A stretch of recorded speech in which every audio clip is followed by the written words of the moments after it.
How early do you spot out this information to drop your Nebula, to ask for some assistance? Well, now you know. Oh. Will you stay alive long enough as well for the rest of the team to get into space? Komodo's just going for the plant, Whoa! and his shoulder was sticking out. I don't know about that one, Chief. Killed down into 2, thanks to the shoulder peeking out, and he snaps onto the last as well. That's map point! For all intents and purposes, that was the thrifty for Nongshim. They had no business really winning that round, and Talon have had a bit of a blunder. I need Persia Vision in this round. Straight out from Francis, great one from Margaret. Yeah, there's a couple of rifles, okay, so it's more of a half pipe. Oh Look my at that, God. the shoulder stuck out. That's why I'm questioning, why is Cruz going for the plant on the corner? The Nebula is in a spot where your body may get seen if you're turning, and yeah, it was.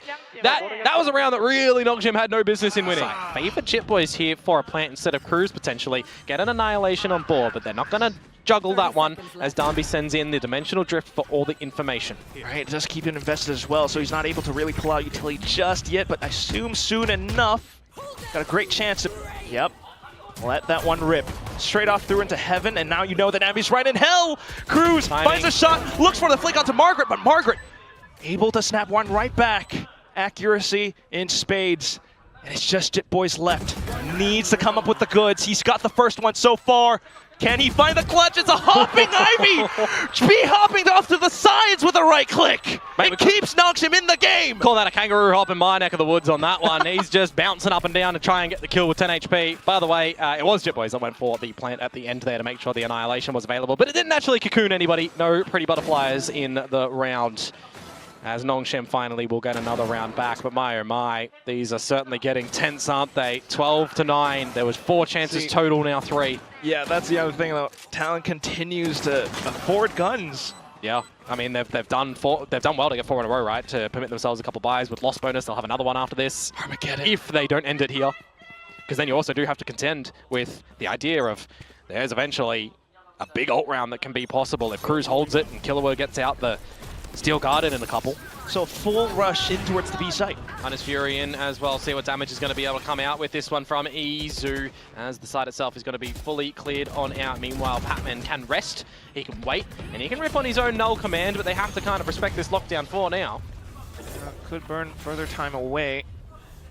Shearwall prepped up though. Yeah, because you got to remember no Sova for Paper Rex, opting for Forsaken on the Fade instead. So Meteor taking this space.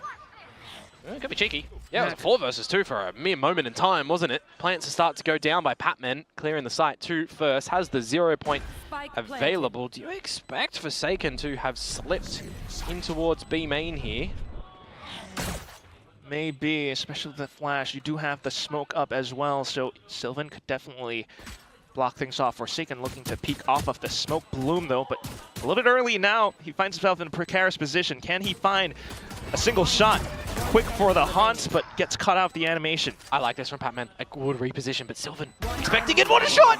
And now for the next one, he finds every single bit. And good timing on the 0 point, actually, removing the Nightfall from the equation for a couple of seconds and not, allowing enough time for T1 to start to rotate towards the B side. Wow, which is also a great push then for Meteor to go out A main. And what does he do best? When we think of Meteor, we think of him in this game of Valorant. His lurks have always been a treat to witness. Komodo. Things go from bad to worse now if you are a T1 fan or T1 themselves in the server here. The pistol round collected again by Paper Rex. It's 11-2. You'd have to see the force up essentially to keep them off 12, keep them off series point. And I'm casting it back to what we said at the end of map number 2 here, Quack. We had a 13-3, we had a 13-4. Surely we get a map 3 that's going to be close, right? Right now, different universes. And these are the situations where you expect something to be using the Dimensional Drift to pivot some information for the rest of the team and allow Jing to get on in, but Boomer changing it up. They wanted to go. Up and over the top! It's denied. Do they expect something on the flank already? Look at him. He's here super early. And he's still sneaking his way up, skulking his way forward. A first, a second kill, something clutches up for Paper Rex. And this is the other side of the coin that Paper Rex see. When they have numbers over at the A site, they push something in towards main. He gets all the information and the read that, well, nobody's home. We're seeing some duels in mid. We're seeing a whiffage of the showstopper. Let's get a quick flank happening. And he was there super, super early to come out with the Red Bull clutch for Paper Rex to answer back. Yeah, numbers are here. Spike not yet needing to be established. Spike dropped on the floor. Paper Rex looking to flood towards the side. The shots from Jemkin though, superb. taps forward again and again, and he knows that Jing is pinned down. A possible ace in our hands. 7 rounds left in the mag. Something, though, still looking for the fights against the counterpart Russian across the other side. He finds yet another kill. And how do you play this as Jemkin? You've got every single piece of your ability right now. Has to go for the spike plant. Something then taking elevation. Looks for the best possible angle. Jemkin has to be aware of this. He has to work around the pillars. Spots him out, and that's gonna be the ace! Jemkin! All the way back then from when he was on Scars against Sengoku, and he still comes out on top of something.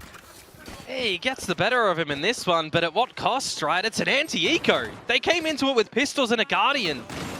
So the fact that they stack towards the A site, Devi gets a good read that they are coming towards B. Let's just full rotate on over, and something comes out with some absolute sinister shots of the Guardian. I mean, it's a winnable scenario at the end. Jemkin, 20 HP, something 30, I believe.